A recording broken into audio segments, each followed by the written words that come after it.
Hello ಸ್ನೇಹಿತರೆ, ಶ್ರೀ ರಂಗ ಟಿವಿಗೆ ಸ್ವಾಗತ.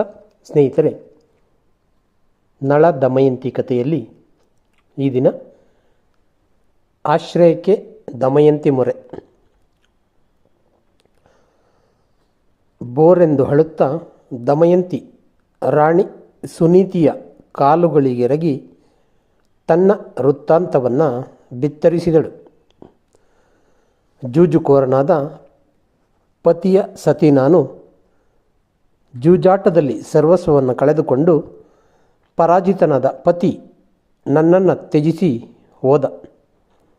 ಮತಿ ವಿಕ್ಕಳಲಾದೆ ಊರೂರು ತಿರುಗಿದರೂ ನನ್ನ ಹಿತ ಕಾಯುವವರು ಸಿಗಲಿಲ್ಲ.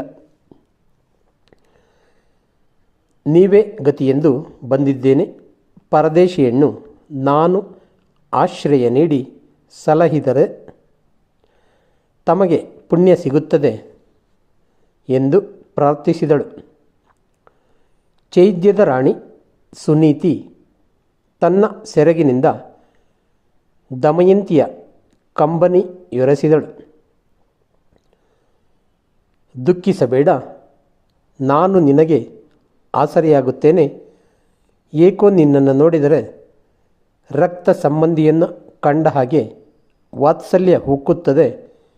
ಕೊಳೆಯಾದ ವಸ್ತ್ರಗಳನ್ನು ವಿಸರ್ಜಿಸಿ ನಾನು ಕೊಡುವ ಹೊಸ ಉಡುಗೆ ತೊಡುಗೆಗಳನ್ನು ಧರಿಸಿಕೊ. ಮುಡಿಯನ್ನು ಬಾಚಿಕೊಂಡು ಹೂಗಳಿಂದ ಸಿಂಗರಿಸಿಕೊ ಎಂದು ಹೇಳಿದಳು. ಅಮ್ಮ ನನಗೆ ಆಶ್ರಯ ನೀಡಲು ಒಪ್ಪಿಕೊಂಡಿರಲ್ಲ.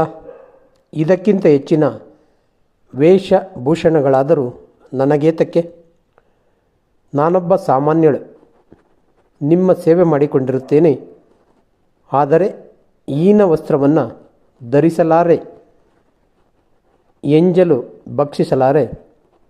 ನನ್ನ ಈ ವ್ರತ ಕೆಡದಂತೆ ಕಾಯುವ ಹೊಣೆ ತಾವು ಹೊರಬೇಕು ಎಂದಳು ದಮಯಂತಿ.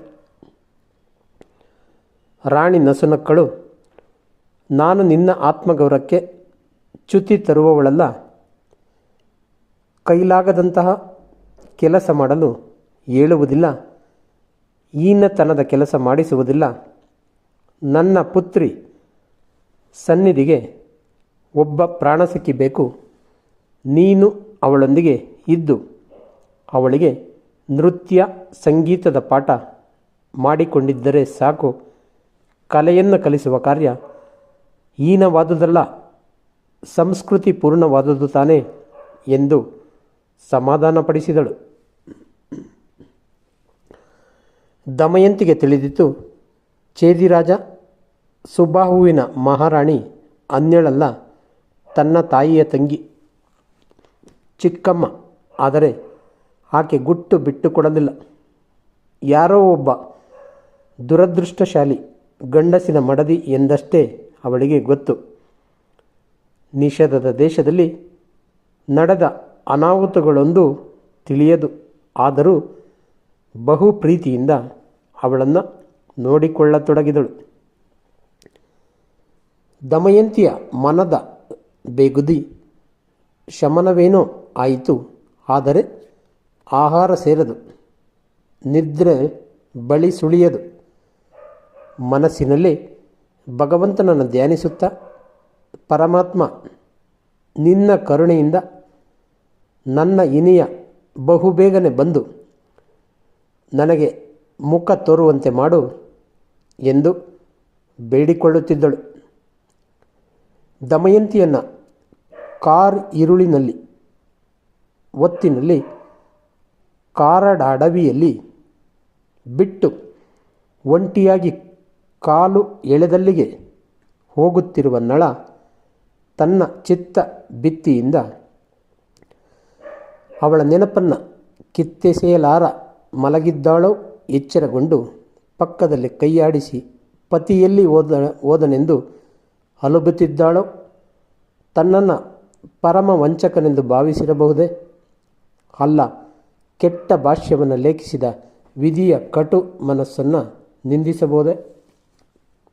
ಆದರೆ ಕಂಬನಿ ಸುರಿಸುತ್ತಾ ಪತಿಯನ್ನು ಅಗಲಿ ಇರಲಾರನೆಂಬ ನಿರ್ಧಾರ ತಳೆದು ದೇಹತ್ಯಾಗಕ್ಕೆ ಮುಂದಾಗಬಹುದೇ? ಹೀಗೆ ಅವನ ಯೋಚನಾ ಲಹರಿ ಹರಿಯುತ್ತಿತ್ತು. ಮಕ್ಕಳನ್ನು ಯಾರದೋ ಮನೆಗೆ ಕಳುಹಿಸಿ ಅನಾಥರನ್ನಾಗಿ ಮಾಡಿದನೆಂಬ ಕೊರಗು ನಳನನ್ನು ಹಿಂಡುತ್ತಿತ್ತು. ಕೈ ಹಿಡಿದ ಅರ್ಧಾಂಗಿ ಪತಿಯನ್ನೇ ನಂಬಿ ಬಂದವಳು ಅವಳನ್ನು ಕಾಡುಪಾಲು ಮಾಡಿದೆ. ಬುದ್ಧಿಹೀನನಾದೆ. ಭೂತಳದಲ್ಲಿ ನನ್ನಂತಹ ಘನ ಪುಣ್ಯಶಾಲಿ ಬೇರೊಬ್ಬರು ಇರಲು ಸಾಧ್ಯವೇ? ಗೃಹಸ್ಥ ಧರ್ಮಕ್ಕೆ ಕಳಂಕ ತಂದ ಗಂಡ ನಾನಲ್ಲದೆ ಬೇರೊಬ್ಬನಿರಲು ಹೇಗೆ ಸಾಧ್ಯ? ನಳ ತನಗೆ ಪ್ರಶ್ನೆ ಕೇಳಿಕೊಂಡ. ಧಾರಾಕಾರವಾಗಿ ಕಂಬನಿ ಸುರಿಯುತ್ತಿತ್ತು. ಪರಶಿವನೇ ನೀನೇ ಗತಿ ಎಂದು ಧ್ಯಾನಿಸುತ್ತಾ ನಳ ಮುಂದೆ ಸಾಗಿದ.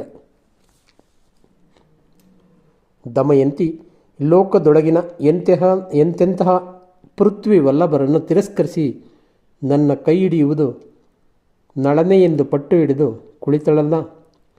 ನನಗೆ ಒಲಿದು ಬಂದ ಲಲಿತಾಂಗಿಗೆ ತಾನು ಕೊಟ್ಟ ಪ್ರತಿಫಲ ಕಾಡಿನಲ್ಲಿ ಪರಿತ್ಯಾಗ.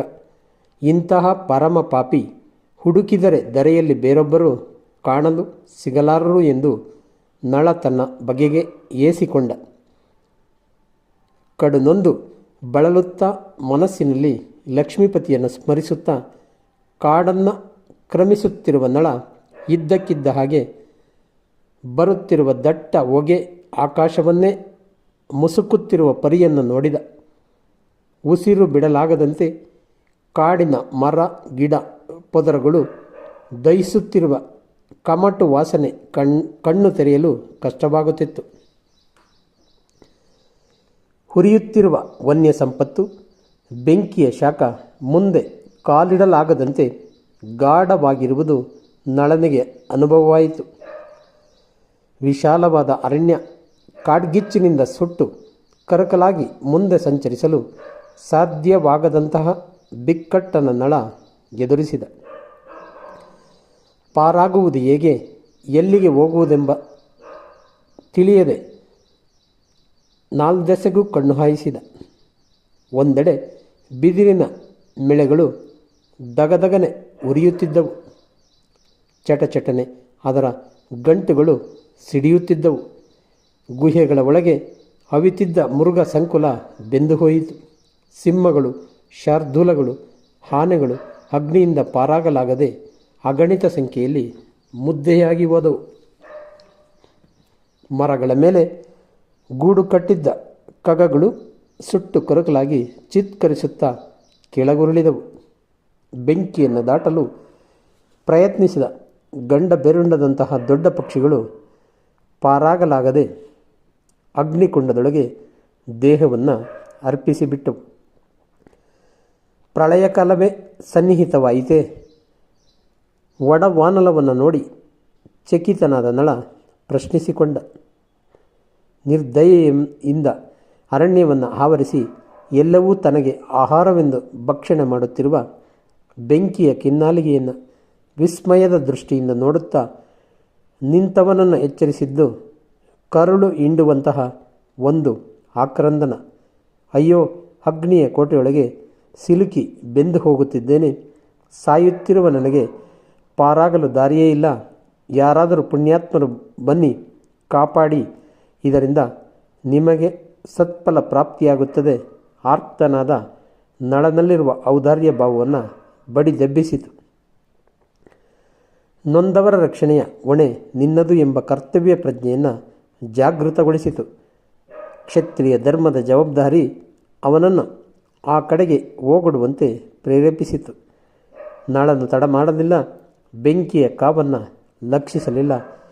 ಕಾಲುಗಳ ಕೆಳಗೆ ಬೆಂಕಿಯ ಆಘಾತದಿಂದ ಒಪ್ಪಳೆದ್ದರೂ ನೋವು ಅವನ ಅರಿವಿಗೆ ಬರಲಿಲ್ಲ.